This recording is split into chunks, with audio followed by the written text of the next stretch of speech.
Why your healthy oil might be a waste of money. At this very moment, you most likely have one of these silently residing in the cabinet in your kitchen. Let's say 2, perhaps even more. These bottles are sleek and shiny, and their labels are clear and assertive. They say things like plant-based, sunflower, and perfect for frying. They give off an innocent appearance. In the past, totally safe, it's just oil. Nevertheless, have you ever actually taken the time to wonder what is contained within that bottle? The question is, what happens to that oil? Before, does it reach your salad dressing or your frying pan? Because the narrative that lies beneath that glistening liquid is one that very few people ever get to hear. An account of industrial chemistry, intense heat, and vanishing odors, as well as a search for perfection that may have gone beyond what was ever possible. We would like to welcome you to the mysterious realm of refined oil, the fallacy of having a simple problem. At first glance, oil appears to be one of the most straightforward foods that can be imagined. Pressing seeds or fruits results in the production of pure golden fat. There is nature in liquid form. Avocados, peanuts, soybeans, rapeseed, and sunflowers are all examples of foods that have their own distinct aroma, color, and flavor. However, that is the perfect scenario. In actuality, things are quite different. A significant amount of the oils that are currently available for purchase in supermarkets have been subjected to a rigorous mechanical and chemical refining process. The one that does not merely eliminate impurities, but also eliminates everything that contributes to the oil's personality. The scent of it, it is tasty, even the uniqueness of it. Why do you act in this manner? Mainly due to the fact that both customers and industries are looking for something that is flawless in appearance, odorless and unendingly stable. A liquid that does not split, does not smoke easily, and does not run out of its freshness soon. In a nutshell, an oil that exhibits predictable behavior, despite the fact that it no longer resembles the plant from which it originated, the actual events that take place. Let's follow that voyage, shall we? The harvest, which includes mountains of seeds such as sunflowers, soybeans, and rapeseed, is the first step. As an alternative to being gently pressed, they are crushed and treated with a solvent known as hexane, which is a chemical that is also present in paint thinner. This is not because those who manufacture food intend to cause you harm. The reason for this is that hexane assists in the extraction of every conceivable drop of oil from the seeds. Efficacy is achieved. It is profitable. Industrial era. The process of refining then starts.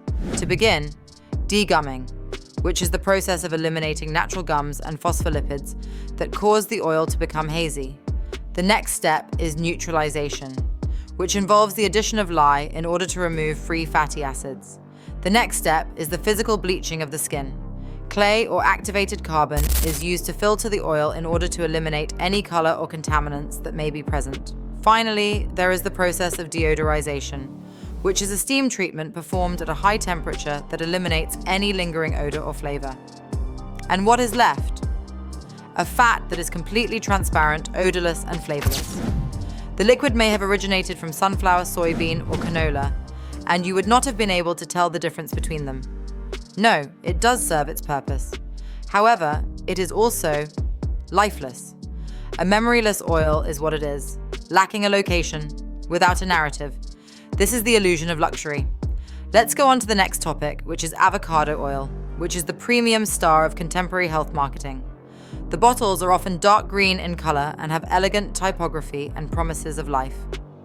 They are displayed with pride on shelves. The antioxidant content is high. Fully chock full of beneficial fats.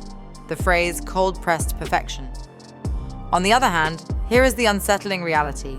A significant number of these costly avocado oils are also processed.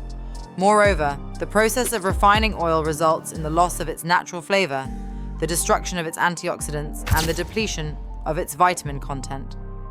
Almost little discernible difference can be made between the remaining substance and refined sunflower or soybean oil.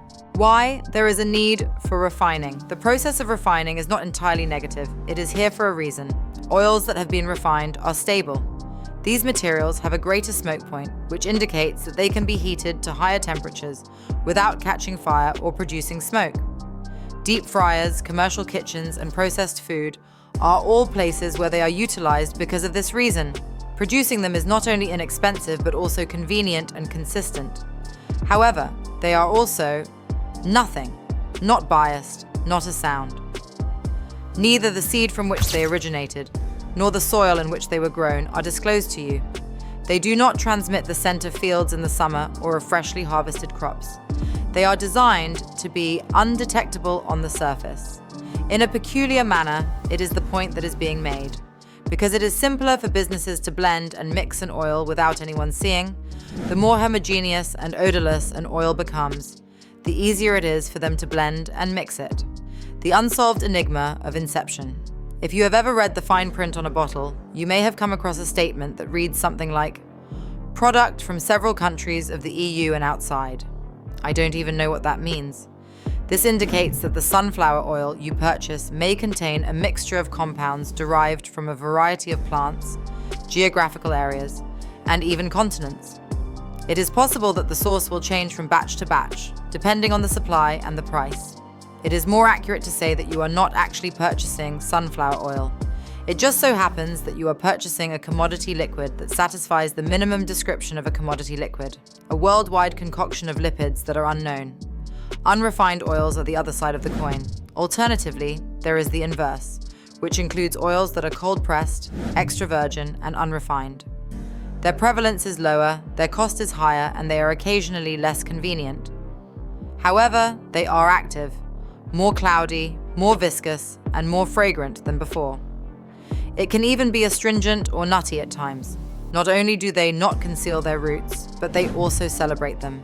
A tale of the earth, the seed, and the season is told by them. They undergo a small transformation from one harvest to the next due to the fact that nature never replicates itself perfectly. Indeed, they go bad more quickly, but the reason for this is that they are real. In contrast to deep frying at 200 degrees Celsius, these oils are intended for finishing, drizzling, and tasting. What you are able to do now, as a customer, what actions should you take? If the label states refined, you can be sure that it has been subjected to a significant amount of processing. Take a whiff of it. If it does not have any aroma, it is most likely polished. Oils that have been refined are suitable for frying, while oils that have been cold pressed are superior for salads and have a more robust flavor. Compare, you say. Purchase a single bottle of cold pressed oil from a supplier located in the area. Try it alongside the oil you buy at the supermarket. When you see the difference, you will immediately understand it. In addition, the most crucial thing is to ask questions. Find out where it was manufactured. Ask about the extraction process. Check the label to see why it says neutral flavor. Mostly due to the fact that the more questions you ask, the more the truth emerges. And if you're curious about more hidden truths behind everyday foods, make sure to like this video, subscribe to the channel, and stick around. Because the most commonplace items in your kitchen can sometimes have the most amazing backstories. The true cost of searching for perfection. However, the question that has to be answered is not whether refined oil is bad. The question is not only what you are paying for, but also what you are giving up. In the event that refined avocado oil has the same flavor as inexpensive vegetable oil, should the processing process result in the loss of the health benefits? However, if it is not possible to trace the origin, in that case, what exactly are you purchasing? That is a decision that can only be made by you. However, you are now aware of what takes place behind the label. Whenever you find yourself walking down that aisle and reaching for that sleek and beautiful bottle of oil, take a moment to halt and relax. Take a closer look, smell it out. It is important to consider where it originated and the experiences it has had. The reason for this is that the most commonplace items in your kitchen can sometimes have the most amazing backstories. Do you mind if I ask what kind of oil you use? What is the reason for that? Let's discuss it in the comments section, shall we? I will see you again soon.